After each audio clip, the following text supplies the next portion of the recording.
Sheldon. You're a camp counselor, and I'm here to tell you a campfire story. You guys know the history of Camp Crackahoa? None of you dumbasses know.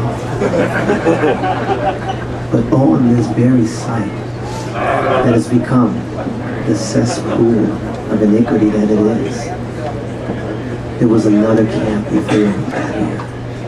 It was Camp Regeneration. And Camp Regeneration is where parents used to send their kids when they found boys doing with other boys what they should have been doing with other girls. And one summer at Camp Regeneration will go down in infamy. Explains a lot of the situation that we have with us today. There was a newcomer to the camp this year. His name was George. George's offense was he had invited one of the neighborhood boys over to his house to finger fuck him. And he would have gotten away with it had he not given the little boy a rusty trombone.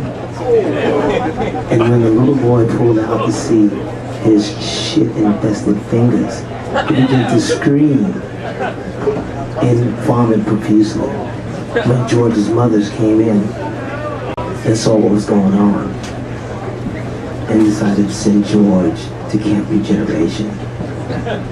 There was another camp member at Regeneration.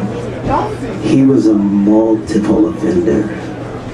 His name was Dick. Dick had sodomized and basically fellatioed his way all the way up to camp counselor at Regeneration. And when Dick and George met for the first time, they knew they were destined to spend a lifetime together. So everyone at the camp realized what was going on between the two of them. And George and Dick couldn't deny it anymore.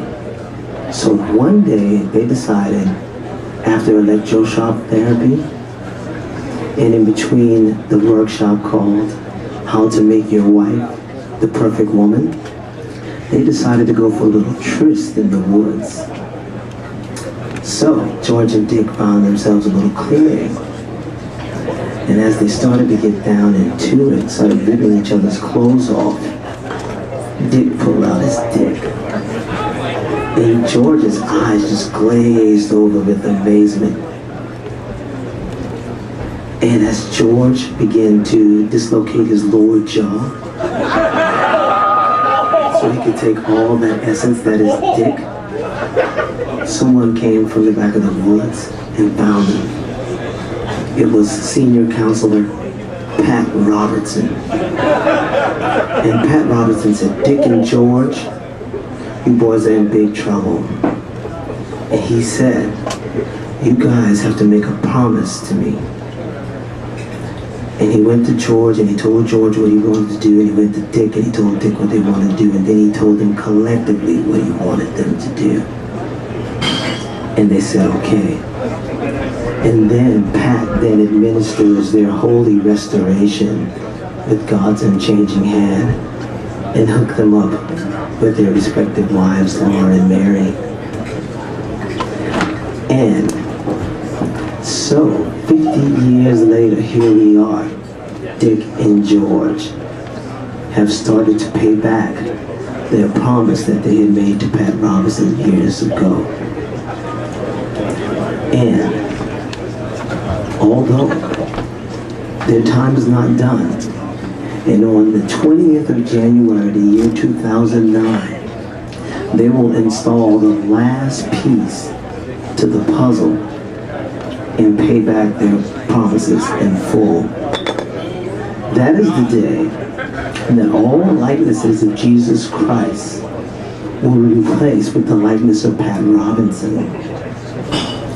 And that's the day that by executive order, Pat Robinson will be officially known as the smegma of the second coming of Christ. Thank you. Yeah! Thank you, Sheldon Scott.